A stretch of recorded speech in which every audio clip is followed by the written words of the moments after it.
Vamos a hablar efectivamente de lo que podría pasar en la ciudad de Lima y el Callao el 6 de febrero, es decir, este día jueves, porque está vigente la convocatoria a un paro. De hecho, en una última reunión, un importante sector del gremio de transportistas, porque hay que decir que también en general el sector transportes tiene distintos gremios, tiene gremios con más presencia incluso de unidades informales, y es este sector el que está impulsando la paralización. Hablamos de una reunión que tuvo, por ejemplo, a Martín Valeriano, ya lo escuchamos en los últimos días, convocar al paro para este 6. Tiene a Julio Campos, que también como parte de la Alianza Nacional de Transportistas está en estos gremios, y se ha sumado de Azotrani Walter Carrera. Azotrani es otra asociación de transportistas que también irían a un paro. Un número que se manejaba en la reunión, 10.000 unidades entre buses grandes, cústers, combis. También, y aquí hay que decirlo, estos gremios tienen mucha incidencia en los colectivos informales, en el transporte que se da en autos, en vías, por ejemplo, como Javier Prado. Ellos irían al paro. También se habla de mototaxis y transporte público en general. Vamos a escuchar lo último que dijeron estos dirigentes transportistas. Hay otro sector que se opone, hay algunos gremios que están anunciando que no se plegarán a la medida de fuerza, pero vamos a escuchar qué dijeron a la salida, al término de esta reunión, donde confirmaron este sector de transportistas que va al paro el día jueves 6 y que no brindarán servicio de transporte a la ciudadanía. Escuchemos. Lima se ha pronunciado para la nueva movilización el 6 de febrero. Con honor de también presente, Transportes Unidos. Nosotros vamos a seguir trabajando contra este crimen que es de parte del Estado, la extorsión y las muertes diarios que hay. Total, son 150 y tantos muertos al mes. Amigo colectivero de Lima y Callao, le pido, el comité de gremio y todos los dirigentes aquí solicitamos su unidad a esta lucha en contra de los asesinatos que van más de 150 desde este año 2025. A toda la ciudadanía a sumarse a este paro que se va a realizar el día 6 contra la inseguridad ciudadana, contra la ley de pro-crimen, y no hay justicia en el Perú. Correcto. Dejan ver también estos transportistas que, te digo, Lore, amigos todos, representan incluso a los colectiveros que circulan por la avenida Javier Prado, pero también tienen importancia o importante representación en gremios de mototaxistas, por ejemplo, otra forma de transporte, otro modo de transporte muy utilizado en el día a día de los limeños. Lore, te dejan ver un pliego de reclamos, te dicen que están contra las extorsiones, pero no manejan quizás cifras exclusivamente del tema extorsión. Mencionaban 150 muertes y la cifra puede aludir al conteo que hace SINADEF. Efectivamente, 150 homicidios. Claro, no todos esos tienen que ver con extorsión, pero ya plantean esta cifra como alarmante de los transportistas que se van al paro. También hablan de la ley de crimen organizado en el Congreso, y este es un pedido que pues no es el pedido de la mayoría de los transportistas. Allí, por ejemplo, hay una diferencia. ¿Quiénes no irían al paro? ¿Quiénes están saliendo a decir nosotros no vamos a parar nuestras labores el día jueves, nosotros vamos a seguir ofreciendo nuestro servicio? Martín Ojeda, de la Cámara de Transporte Internacional, él te está diciendo que los formales, incluso habla de los corredores complementarios, por ejemplo, los buses que forman parte del sistema integrado de transporte en Lima, operarán. Te habla también de más líneas de cústers y buses que tampoco se sumarán al paro. Te hablan del gremio UNT del Callao, que no parará, y te hablan de ANATEC, otro gremio que no parará. Entonces tenemos una situación de, a 2 días del paro, un fuerte grupo dice vamos a parar, pero hay otros dirigentes que también han sido parte de los paros pasados que te dicen esta vez no nos sumamos, ¿no? Es interesante, esa es la pregunta que tenemos para hoy, para saber cómo aquellos ciudadanos que se van a ver perjudicados también por esta situación pueden votar, ¿no? Es apoyas el paro de transportistas en contra de las extorsiones. Este es el pliego de reclamos, ¿no? De este gremio que sigue siendo amenazado, hostigado, extorsionado y atacado. Por otro lado, este paro se anuncia ya desde la semana pasada. ¿Cuál ha sido la reacción del Ejecutivo? ¿Hay mesas de trabajo? ¿Hay reuniones? ¿Hay algún movimiento buscando darle cabida o desestimar aquello que propone? No, mira, lo que hemos tenido de parte del gobierno no ha sido una respuesta a la convocatoria del paro, ¿no? El ministro Santibáñez sigue con su agenda de seguridad ciudadana. De hecho, hoy, entiendo, estaba en Loreto inaugurando una comisaría, o en la región Loreto. La situación es la siguiente. El gobierno no pudo hacer mucho con el paro anunciado en septiembre del año pasado, ¿no? O sea, no pudiste como gobierno convencer a los transportistas de no sacrificar un día de su trabajo. Esto es algo que tampoco se ve, que ahora el gobierno pueda detener de alguna manera el paro. Pero ni están intentando La siquiera. voluntad de los transportistas tampoco está haciendo negociar algo, digamos. O sea, no está yendo a eso. La voluntad de estos transportistas está a seguir de alguna manera elevando su reclamo por la situación de las extorsiones.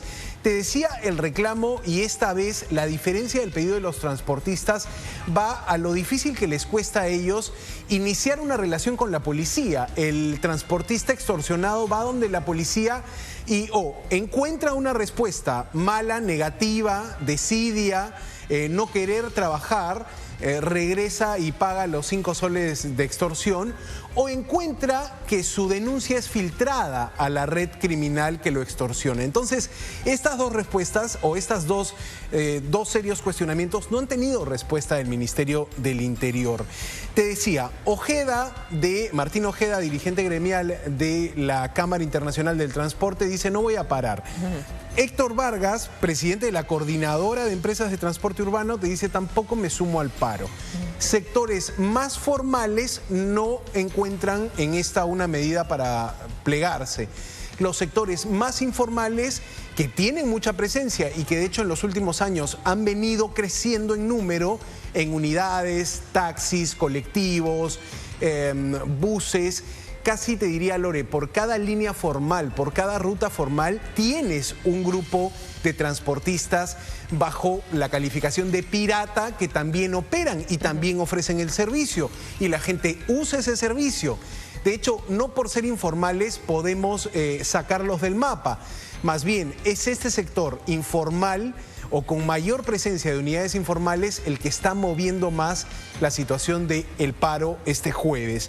De momento es difícil saber finalmente si se unirán todos, es difícil saber si va a haber un impacto inmediato en el transporte de la ciudad, pero si es que llega a concretarse, todo indica que sería como el primero o el segundo paro que vivimos en septiembre del año pasado, con esa fuerza en la mañana, en la primera hora del día, irá apagándose el paro en la medida empiecen a salir por la tarde unidades de transporte público. Esto en torno a los conductores que a través de sus dirigencias te dicen: vamos a ir al paro.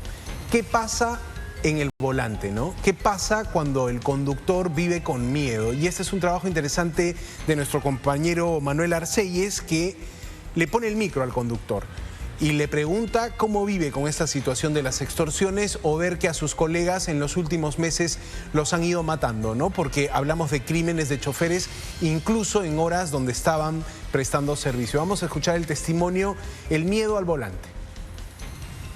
¿Qué se puede hacer así? Tengan miedo, ustedes no tienen que salir a trabajar. Tú ves en la calle policía, no hay nada, todo está libre.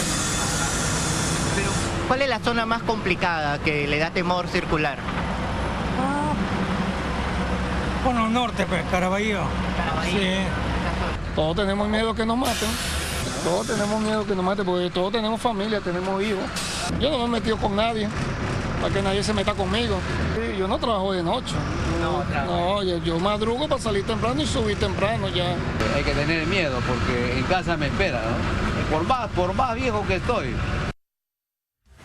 Ajá, ese conductor más veterano dice: por más viejo que estoy, igual tengo que cuidar por mi vida porque soy el sostén de mi familia, ¿no? Esta es la sensación de los conductores, de los choferes, que claro, ellos no ven y tampoco les agrada la idea del paro. El paro para un chofer es un día sin esos 100 soles, 50 soles, 80 soles de ganancia, ¿no? Entonces se ve como un sacrificio y en ese contexto también tienes algunas agrupaciones que ya no son del rubro transportes que se están sumando. Ayer en la reunión de la que te mostraba este video donde los dirigentes salían a convocar al paro, estaba una dirigente de la Asociación de Mujeres de Gamarra. En su momento ella también se quiso sumar con los comerciantes de Gamarra, pero allí también hay otro gremio más fuerte que dice, todavía no me meto en este tema del paro de transportistas. Ahora, me preguntabas, ¿cómo responde el gobierno? El gobierno está buscando negociar. El ministro del Interior, Juan José Santibáñez, está como en una situación de cuerpo a tierra. Ha habido cambio de ministros, se salvó por un pelo, podríamos decir, un ministro cuestionado, no hay planes de removerlo del cargo. Pero quien habla de la situación de inseguridad es el ministro del Ambiente, el señor Juan Carlos Castro. Declara para una videoreportera del diario La República y vamos a leer la declaración que dio el ministro del Ambiente. Por favor, es una cita textual. Es una cita textual.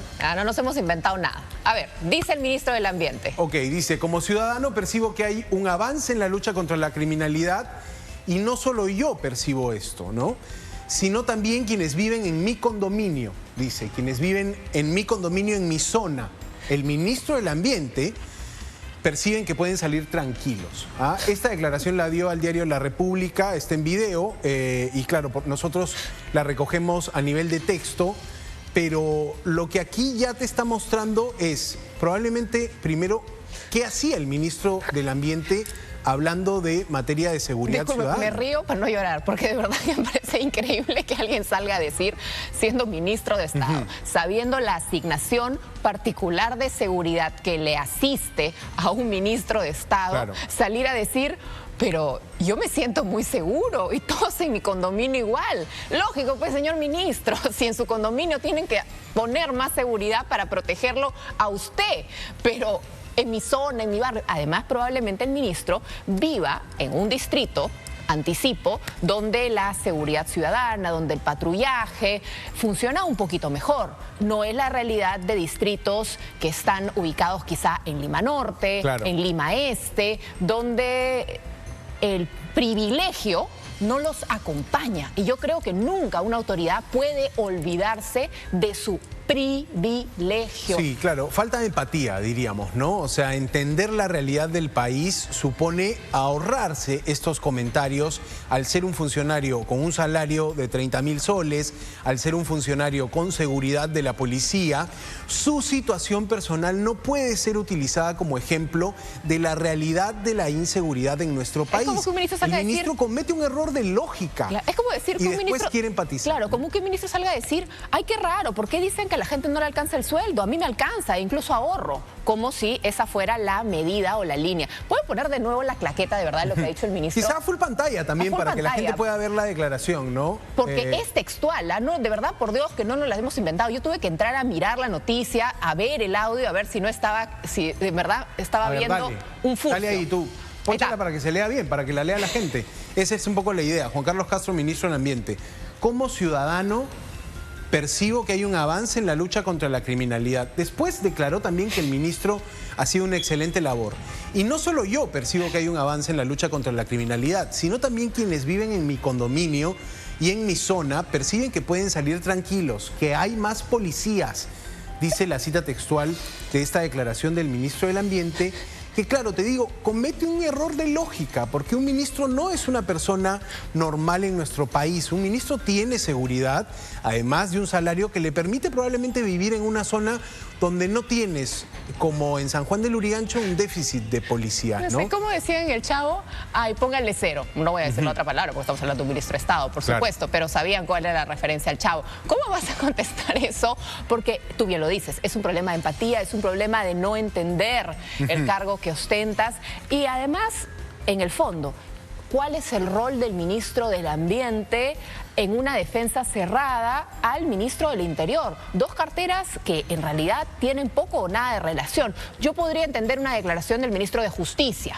porque Justicia tiene una relación con Interior, Defensa, pero el ministro del Ambiente... Sí, tiene que mantener su agenda. Se metió autogol. Un tema complejo. Solito se metió autogol, porque de verdad que es increíble que uno salga a decir, oye, acá es súper seguro, en mi condominio nadie roba. Nadie roba en mi condominio. Bueno, entonces ya sabemos que el condominio del ministro es súper seguro. Lore, el ministro de Justicia, que también estaba un poco fuera de la discusión sobre seguridad ciudadana, mientras les recordamos, estamos hablando del paro de transportistas convocado para este jueves 6 de febrero, que todavía no podemos prever cuánta convocatoria tenga en la medida que hay también sectores enfrentados por el propio paro.